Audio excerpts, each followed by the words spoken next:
Voy a tratar de compartir con ustedes las oportunidades y desafíos para el sector norte de la región metropolitana de Santiago. Y lo primero es citar a mi amigo y ex socio Alejandro Aravena. Permiso, pero para que no se queden dormidos mejor. Que él dice que la ciudad es fiel reflejo de una sociedad, pero que las ciudades pueden ser imanes que atraen gente, pero también pueden ser bombas de tiempo. ¿Por qué son imanes? Porque la transformación, las dinámicas de crecimiento, de desarrollo que se dan en las ciudades son fuente de oportunidades. Y Chile ya es un país urbano. Y cuando empezamos a mirar qué ha pasado en estos 30 años, que para muchos eran 30 pesos, la verdad es que miren ustedes cómo han cambiado algunos sectores de la ciudad. Si alguien reconoce este lugar, es el Parque Arauco, hace 35 años, Kennedy. Y miren cómo ha cambiado ese sector en estos 40 años. Pues yo tenía 12 años cuando me mudaron al Parque Arauco. Y eso que me faltan los edificios de Versa acá y un montón de otras cosas que han salido. Y en estos años, ¿verdad?, la población se estabilizó en 20 millones, el ingreso per cápita se cuadruplicó, la pobreza bajó del 40% al 9%. La mayoría de las necesidades básicas de los chilenos estaban siendo cubiertas y estábamos empezando a pedir ahora gratuidad en la educación, etc. Y si bien todavía prevalecían ciertas diferencias, el coeficiente Gini, que mide la brecha entre los más altos ingresos y los menos ingresos, se iba acortando en el tiempo. Y estábamos más cerca de Suecia que de Sudáfrica, o sea, más cerca de Suecia que los países africanos. Pero todavía habían problemas en este oasis. Y es divertido porque yo siempre muestro esta foto diciendo, miren cómo era de lindo Santiago antes, y justo hoy día está muy parecido. Pero va a durar poco. ¿Por qué? Porque tenemos problemas graves de contaminación, emisiones, cambio climático. Por otro lado, ¿verdad?, el acceso a todas esas oportunidades que ofrece la ciudad no es equivalente para todos y quedó en evidencia con el fracaso de Transantiago. Por otro lado, está aumentando cada vez más la violencia, el crimen organizado. Ayer, ¿verdad?, debajo de las oficinas de Cerámica Santiago están balaceras en el Golf. Y aunque lleguemos a un nivel de desarrollo muy alto, siempre vamos a estar expuestos a desastres naturales como el 27F, y eso es Amilbo Vespucio Norte, en nuestro territorio, a 800 kilómetros del epicentro. Y por último, también vamos a tener estreses crónicos que no son shock puntuales, como es el tema de la crisis de acceso a la vivienda. Y ahí vemos vivienda social construida en los años 90 en San Bernardo. No es un recinto penitenciario, son hogares. Y por otro lado, la planificación no fue suficiente ni sustentable en este tiempo. Esta foto es de más de hace 30 años, desde los años 50, en el borde costero de otra ciudad, ¿verdad?, de Viña del Mar y Concón. Y claramente este dinamismo, esta fuerza, no lo hemos conducido de la manera más coherente, de la manera más sustentable. Independiente de que finalmente esto es demostración del deseo de muchas familias de tener un departamento con vista al mar. El tema es cómo lo conducimos. Y miren ustedes cómo ha cambiado el sector. Y no hay nada más entretenido que Google Earth ahora, porque te da la línea del tiempo. Y esta es una foto satelital del sector norte de Santiago del año 84. Miren hasta donde llegaba el área urbana. Todo el resto era agrícola. Y cómo ha cambiado al día de hace 2 años, la del 2020 es la última foto.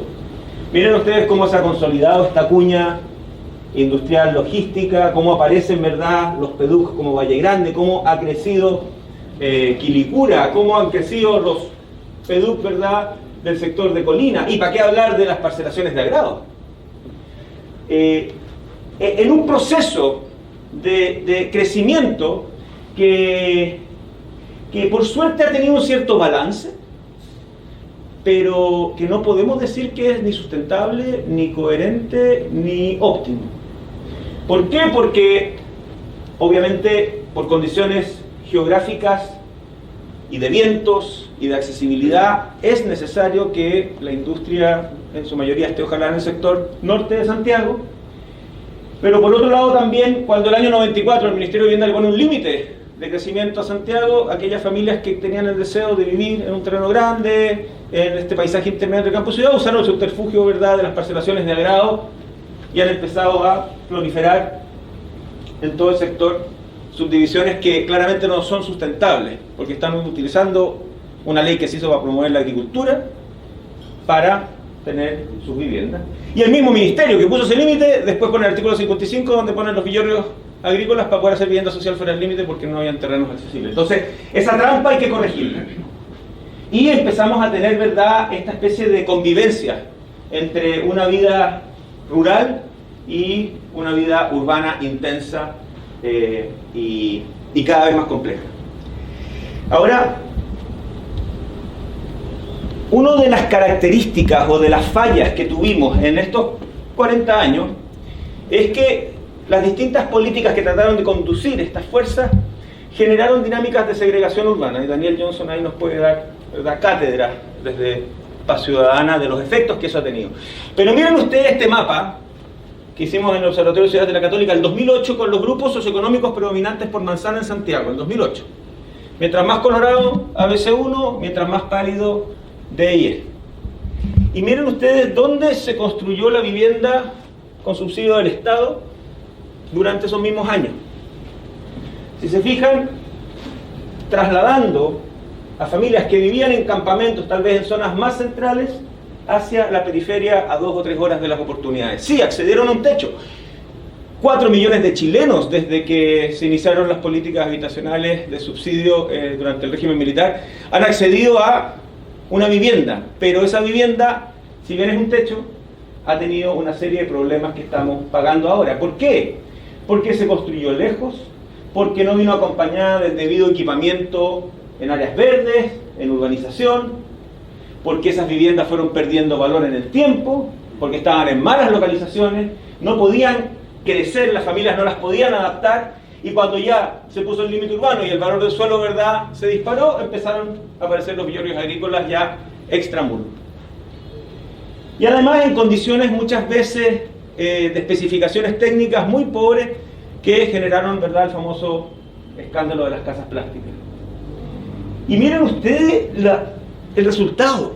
O sea, sí, le dimos vivienda a estas 500 familias o 300 familias, pero miren ustedes, con una avenida central, con bandejón, con una plaza, con una sede social, pero la avenida empieza y termina en una huella, en una zona rural totalmente como desmembrada de una cierta coherencia o continuidad urbana. Y esto ha hecho que el patrimonio de estas familias pierda valor en el tiempo por la mala localización, la carencia de servicios y el mal diseño y pobres especificaciones. Entonces empiezan a aparecer estos tumores, estas ampliaciones, estos departamentos de 33 metros en que llega la llegada la hija con el marido, con el pololo, la abuela, no sé qué, y empiezan ellos mismos a poner en riesgo la vida de la suegra y del vecino con estas ampliaciones. Y esto es en nuestro territorio. Esta es la Maule en Renca. Miren ustedes a lo que hemos llegado, una ciudad armadillo. Es una ciudad como con una cáscara. Detrás de esto están los bloques de vivienda que se construyeron en los 90. Y además, todos encerrados por el temor al narco, digamos, y a todos los grupos antisistémicos. Entonces, la deuda urbana se hizo evidente. Sí, se avanzó mucho en provisión de vivienda, pero miren las ubicaciones. Esto es entre Puente Alto y La Florida, donde hay unos pozos de extracción de árido. O sea, obviamente es un barrio al lado de un riesgo, digamos, ambiental feroz.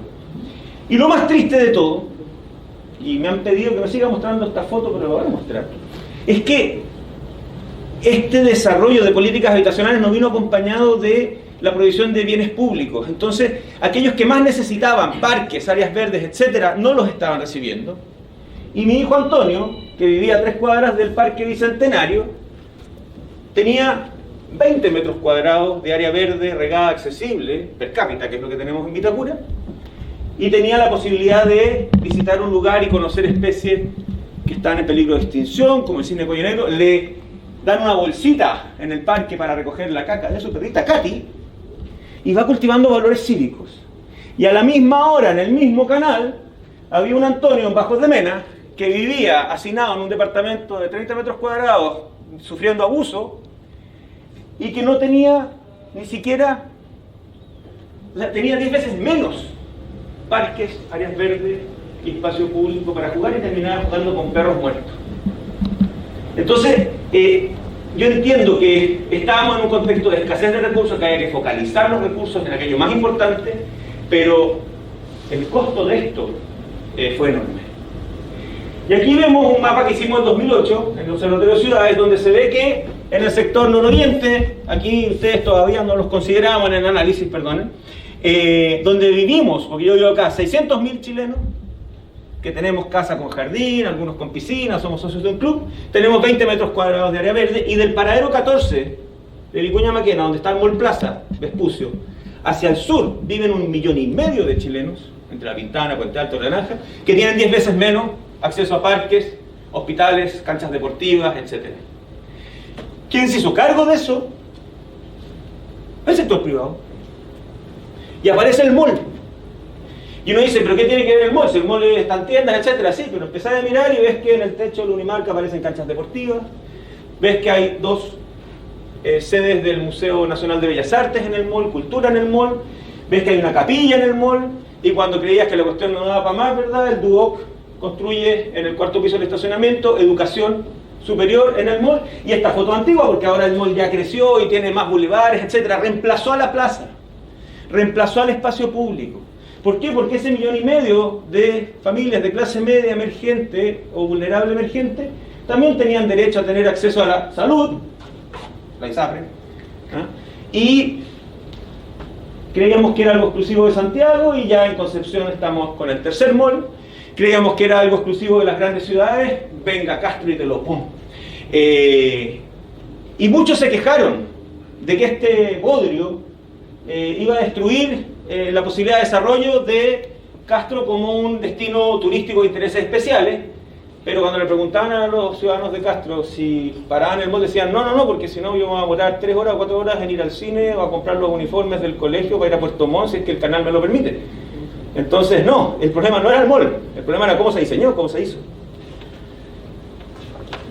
Y estas dinámicas de segregación, y hay estudios, y aquí Daniel me puede, digamos, complementar, empieza a generar estructuras de oportunidades diferenciadas. Empiezan a producirse guetificaciones donde aumenta la desconfianza entre los vecinos. Se reduce el contacto, se producen fenómenos de microxenofobia, hacen que el barrio se achique, provocando que la gente se encierre. Por eso esta ciudad armadillo hacia el interior se deteriora el capital social, y por lo tanto este señor, que es un emprendedor que tiene un kiosco, tiene que estar bajo las rejas o detrás de las rejas. Hay un desaliento a la participación comunitaria y se produce un fenómeno de huida prematura. ¿Qué es lo que hace este gallo? Apenas pueda, se va a ir, dejando atrás, en estos guetos de acumulación de familias de escasos recursos, ¿verdad?, a los más vulnerables, a los más débiles, a los más frágiles, debilitando los modelos de rol, y por otro lado, ¿verdad?, entregándole el espacio a los grupos antisistémicos. Y esta falta de cohesión afecta a la inclusión, afecta al acceso al trabajo, afecta además a las mujeres.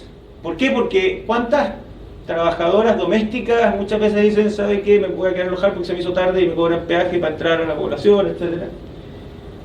Y esta cultura del encierro comienza a generar extraños dentro de las comunidades, lo que afecta a la cohesión, y lo peor de todo es que se produce una nueva cohesión, pero antisistémica, en base a otros grupos de interés como las barras bravas, como el narco o como la primera línea.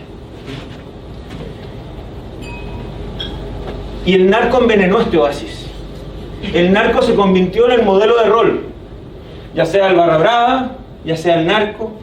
¿Por qué? Porque sigue en el territorio, es el nuevo rico del territorio, paga el bautizo, paga el funeral. Y miren ustedes este mapa que hizo la Fundación Vivienda, que realmente es dramático, que muestra todos los barrios que están controlados por el narco hoy en día en Chile en relación a los grupos socioeconómicos, y claramente los más vulnerables son los más afectados. Entonces, si no cambiábamos ese mapa de los grupos socioeconómicos, ese mapa de la provisión de bienes públicos, íbamos a vivir una crisis urbana. Estaba haciendo tic-toc, tic-toc. Y la actualización del mapa de los grupos socioeconómicos predominantes por manzana no cambió mucho, lamentablemente.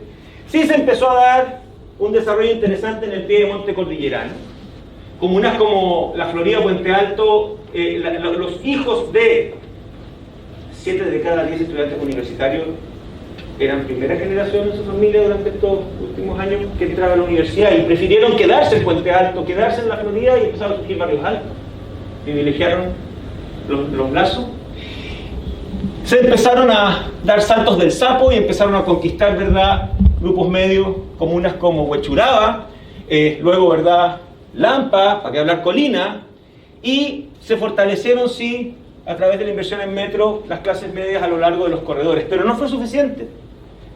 ¿Por qué? Porque si uno ve los indicadores de bienestar territorial desarrollados por la Adolfo Ibáñez, desarrollados por la Fundación Ciudades, ahora por el CIEDU, uno ve que todavía existen grandes zonas de Santiago que corresponden justamente a esas manchas pálidas de los grupos socioeconómicos de IE, que tienen poco acceso a bienes, servicios, parques, cajeros, y más encima, la bomba estalló.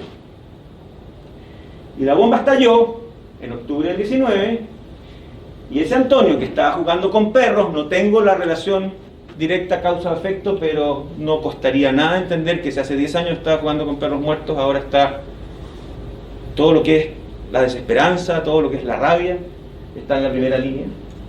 Y la verdad es que vivimos una pesadilla que hasta el día de hoy no nos podemos recuperar.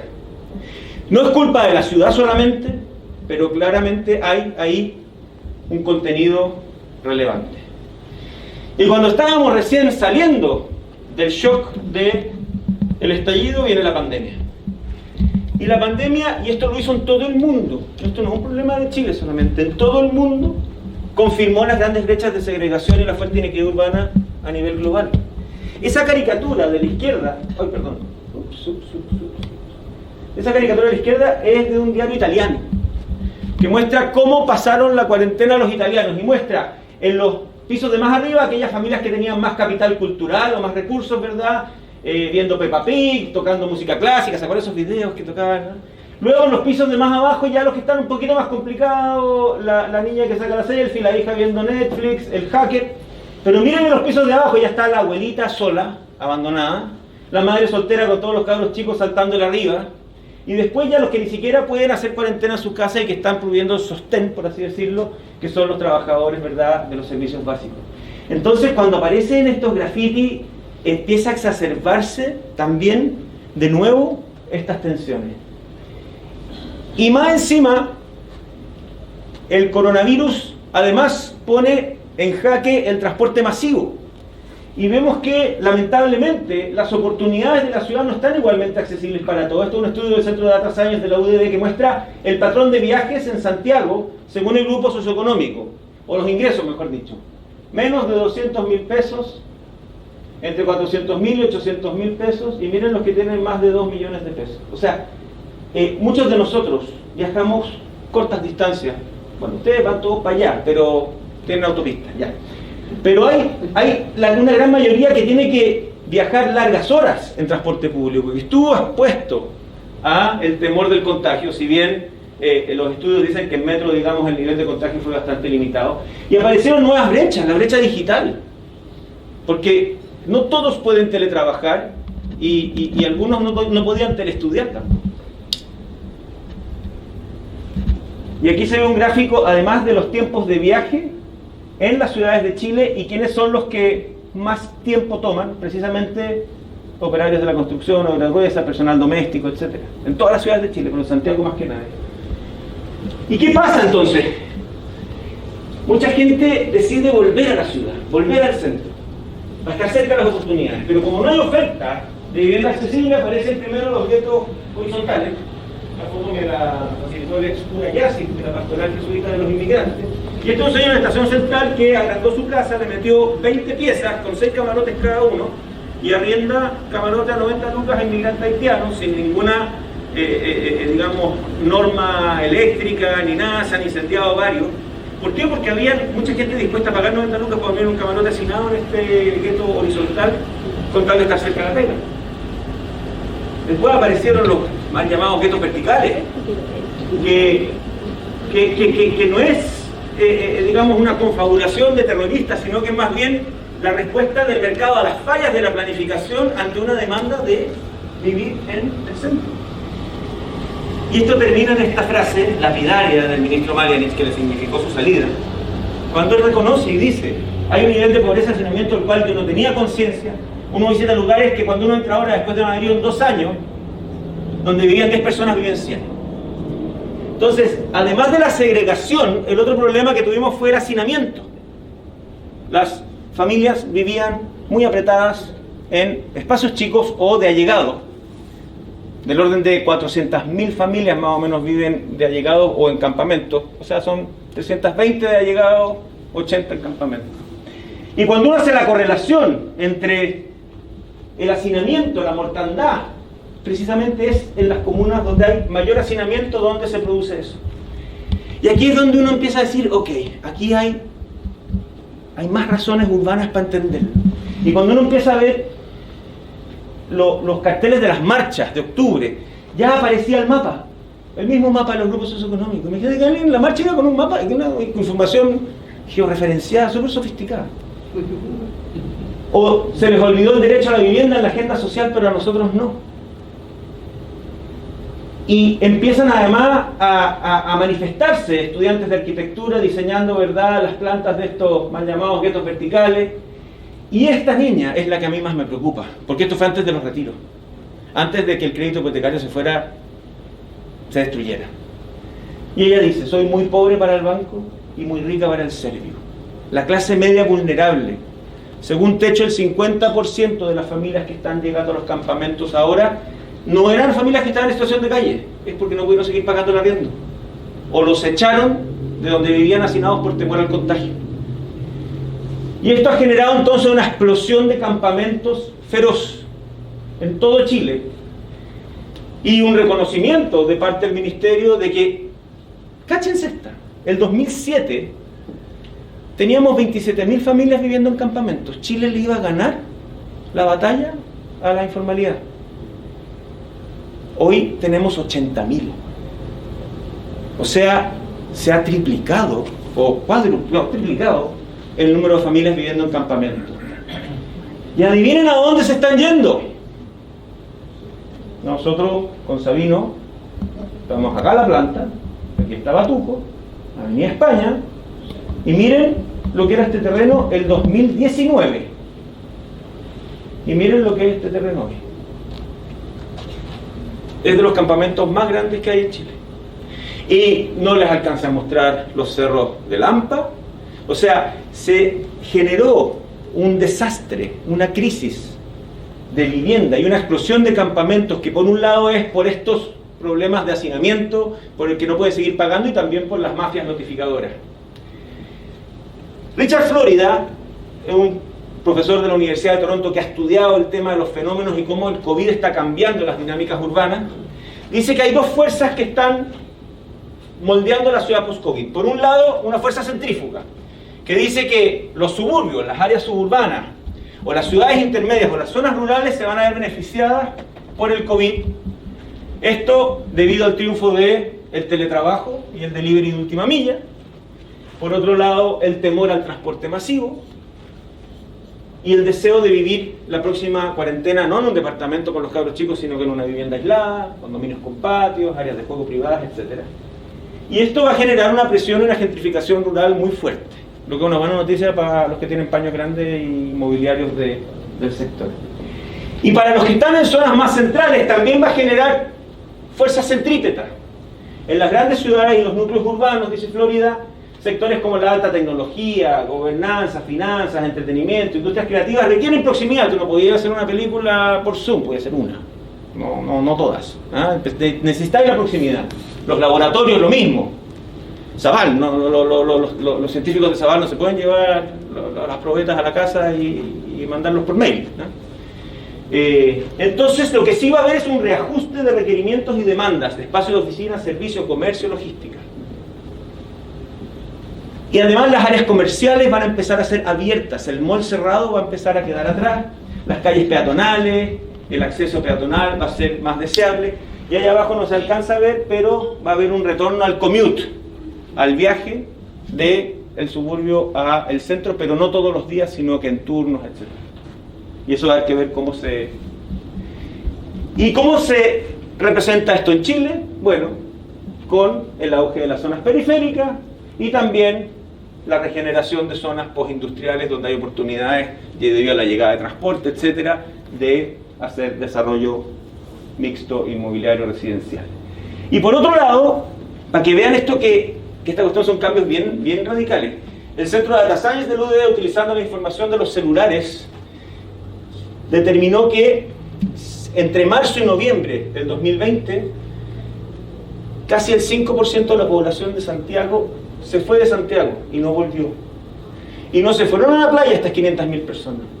¿A dónde se fueron? Y no eran solamente de Providencia, Vitacura y Las Condes. Venían de Maipú, Ñuñoa, Puente Alto. Y se fueron el 30% a la zona costera. Pero muchos volvieron a sus ciudades originales. Y Chillán se vio favorecido por un capital humano que regresó y está teletrabajando desde Chillán, Los Ángeles, etc. Y como las grandes corporaciones están recién empezando a decidir si vuelven en turno, si van a seguir teletrabajando, eso va a generar también oportunidades para esas ciudades intermedias desde el punto de vista de capital humano y calidad de vida. Entonces la pregunta es, y me voy a apurar porque ya le está dando hambre, si existe algún modelo de desarrollo de ciudades resilientes ante las pandemias, como la del COVID o la crisis social del 18 de octubre. Y la verdad es que tenemos que volver a suturar y a articular algo que se nos quedó atrás en estos 40 años, que era el espacio y los bienes públicos. Porque el espacio público es la esfera donde las personas distintas concurren y comparten sus diferencias. Es el lugar del diálogo con el otro, donde todos podemos ser vistos y oídos. Y me quedo con esta imagen yo de octubre del 2019, porque esto es lo que yo hubiese deseado. Esto es en Angol, y es una marcha de octubre del 19, pero miren qué lindo. De partida, es una marcha pacífica, con todas sus reivindicaciones, escoltada por carabineros, y no le llega ni una piedra al carabinero. Y tenemos a este niñito que se siente con la seguridad y la tranquilidad de jugar a eventualmente desafiar al carabinero o modelo de rol, quiero ser un ninja cuando grande. Qué lástima que este espíritu quedó opacado por la violencia. El gasto, o la inversión, mejor dicho, en ciudad no es un gasto, es un atajo hacia la equidad. Cuando uno empieza a ver las transformaciones que generan parques como el Parque La Bandera, lo que fue el teatro urbano de la Pequeña Gigante, o lo que ha sido el Parque Juan Pablo II en Bajos de Mena, donde ese Antonio jugaba con perros muertos y ahora es el primer parque con accesibilidad universal en Chile, nos damos cuenta que, oye, no es tan difícil, parece, nivelar la cancha. ¿Y qué están haciendo en el mundo, en otros lugares? Bueno, en Francia, un arquitecto colombiano-francés, Carlos Moreno, asesor de la alcaldesa de París, acuñó el concepto de la ciudad de 15 minutos. ¿Quién había escuchado de esto antes? ¿Nadie? ¿Qué diablo es la ciudad de 15 minutos? No es ningún invento, es básicamente fortalecer el barrio. La ciudad de 15 minutos, la idea es que la mayoría de los hogares, servicios, fuentes laborales se encuentren ojalá a no más de 15 minutos caminando o en transporte público de donde tú vives. Era un modelo que, si bien está enfocado a fomentar la vida de barrio, romper la segregación, promover los modos de vida sustentables, podría eventualmente verse fortalecido post pandemia. Porque una ciudad constituida por barrios de 15 minutos reduce en gran parte la necesidad de grandes viajes, baja los viajes en transporte privado, descongestiona el transporte público y, lo más importante, reduce las aglomeraciones en los centros urbanos, reduce la exposición al contagio y potencia las redes locales, el comercio local, la cohesión, la fortaleza de estas comunidades. Y uno dice, bueno, vamos por la ciudad de 15 minutos. Y un estudio que hizo el Centro de Inteligencia Territorial de Rodolfo Ibáñez con el COES llegó a la conclusión de que solo el 9% de los hogares en Santiago están en una condición de barrio 15 minutos. O sea, miren todo lo que tenemos que llenar de equipamiento para poder tener barrios sustentables, con cohesión. ¿Podemos hacer algo similar en las ciudades chilenas? ¿Dónde podemos encontrar inspiración o energías para el programa empresario vecino de Cirplan? Veamos qué hay. Argentina, Buenos Aires, cuando Macri era alcalde, generó los nidos, los núcleos de innovación y desarrollo comunitario, no sé qué. Despliegue barato y rápido. Container, techo y todo, cursos de capacitación digital para personas que están cesantes, cursos de podología para mujeres, entrenamiento para adultos mayores, talleres para niños, etc. Chávez en Venezuela, el dictador, los gimnasios verticales. En el medio de las poblaciones generaron estas especies de estructuras, estas estructuras mecano, de muy bajo costo también, que no solamente proveían equipamiento deportivo, sino que además también eran un instrumento para promover la revolución bolivariana con los grupos de protección de la revolución bolivariana. O sea, también había una agenda política acá, pero vamos dando pan y circo y vamos sumando a la gente. Iniciativas públicas. Pero en Brasil es el sector privado el que lo ha hecho. La Cámara de Comercio de Brasil tiene desde hace 40 años los SESC. Son los Servicios Sociales de Comercio. Los SESC en Brasil, solo en el estado de Sao Paulo hay más de 40 SESC. Y solo en el estado de Sao Paulo los SESC han proveído 123... Se le enfrió el almuerzo. Ya.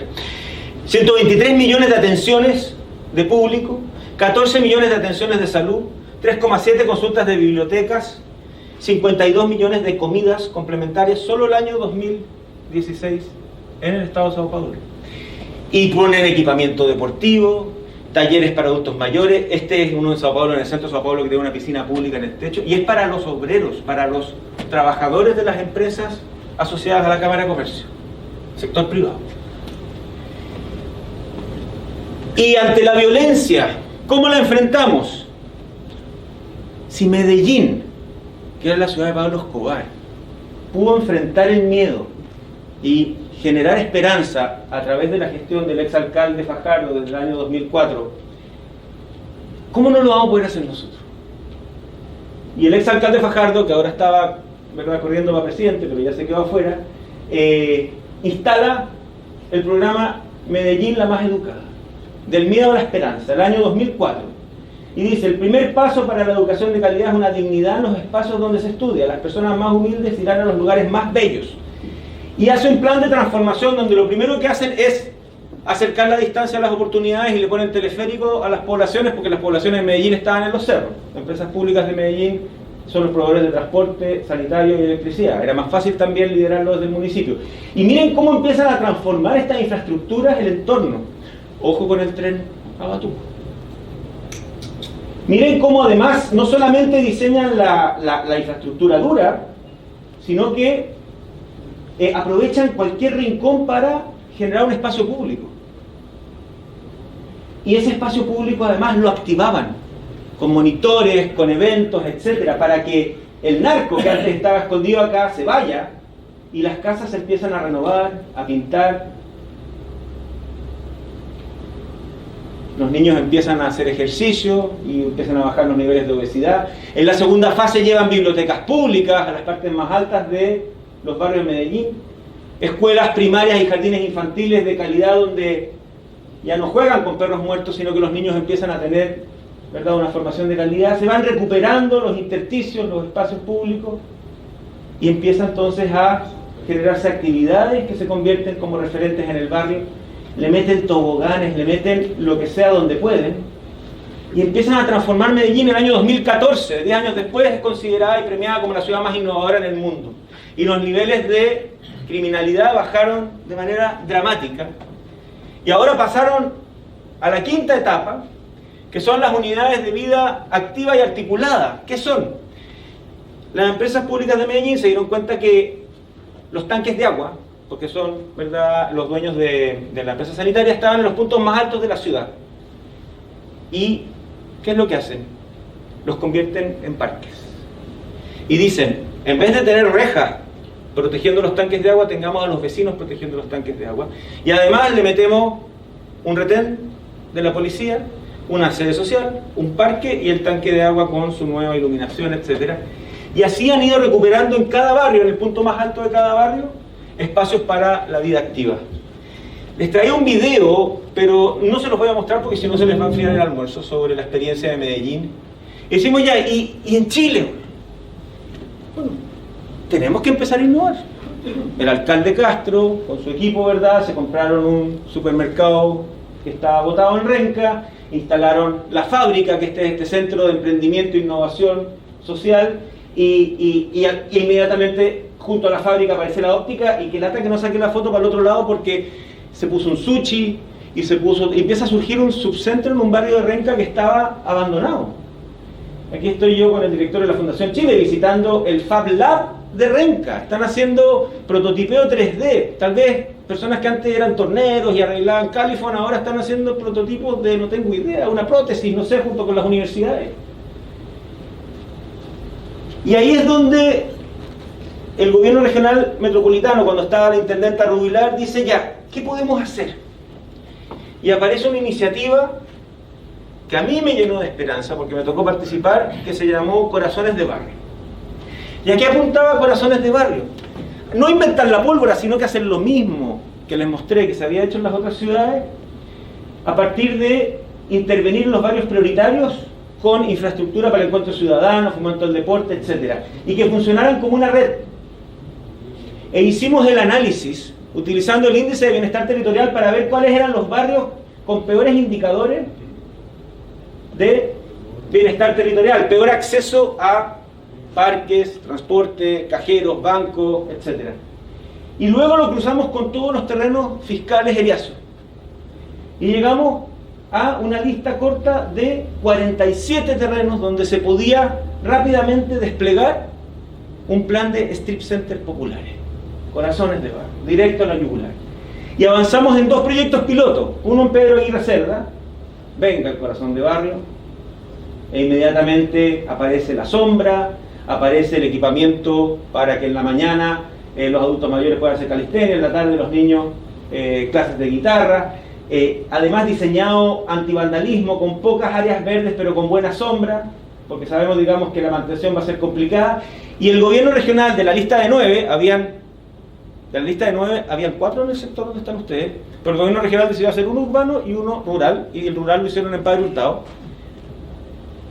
Venga el corazón de barrio, con equipamiento deportivo además que se podía convertir rápidamente para eventos sociales, que además son como unos faros de luz que iluminan el barrio en la noche, y que tienen un componente mixto. La mitad de los locales son comerciales, se arriendan, y la otra mitad son para servicios públicos. Y estábamos embaladísimos, teníamos las maquetas, teníamos todo, hicimos la participación ciudadana, y se iba a lanzar el programa Corazones de Barrio, aunque ustedes no lo crean, el domingo 20 de octubre del 2019. Les juro, llegamos tarde por 2 días. No creo que tampoco si lo hubiéramos lanzado un año antes hubiera hecho mucha diferencia, pero nos demoramos mucho.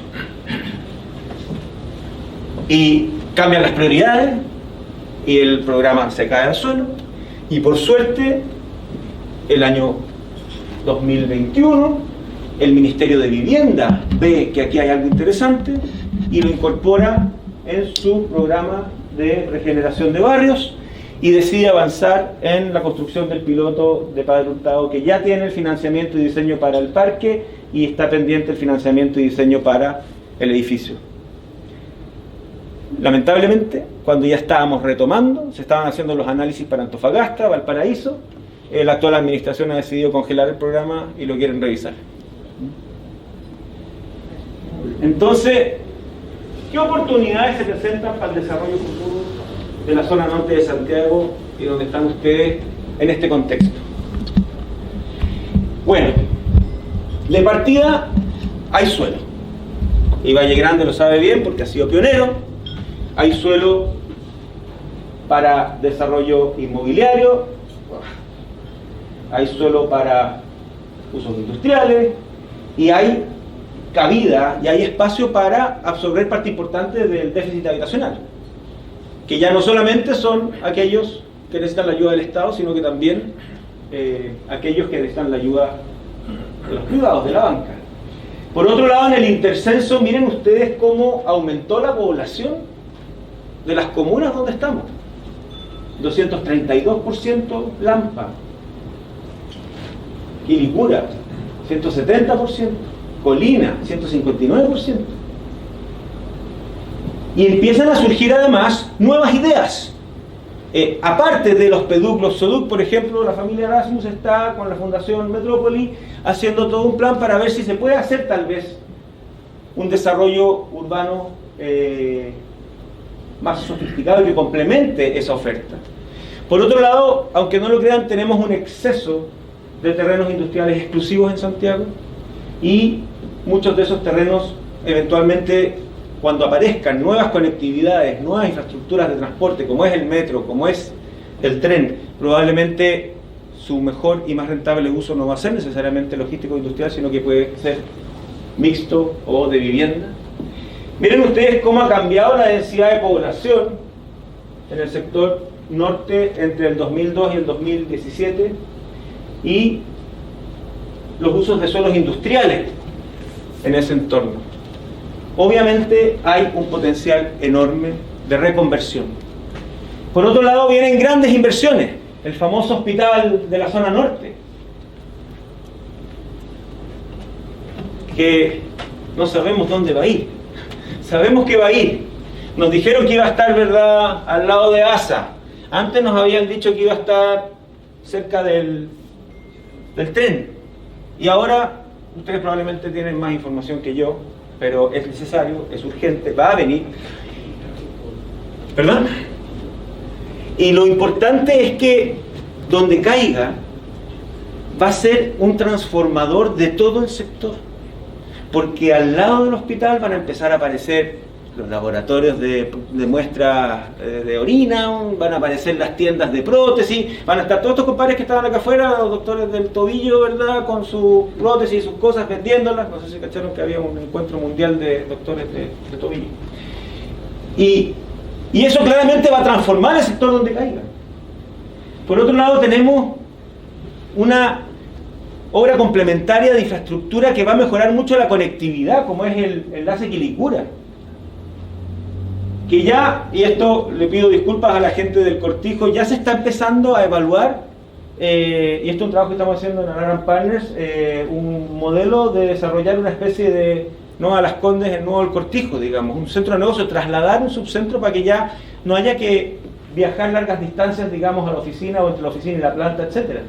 Es un proyecto que estamos desarrollando para algunos propietarios del Cortijo.